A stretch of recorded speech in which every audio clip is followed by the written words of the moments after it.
In this video, you will learn how you can delete an end-to-end encrypted messages in your messenger conversation.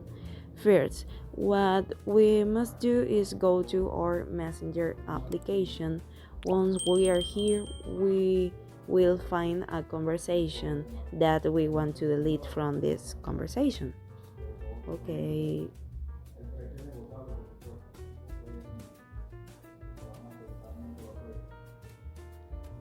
Here.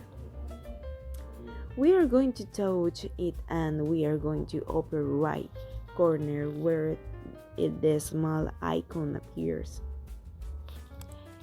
Here, and we are going to delete conversation is touch those three little dots. Delete conversation here.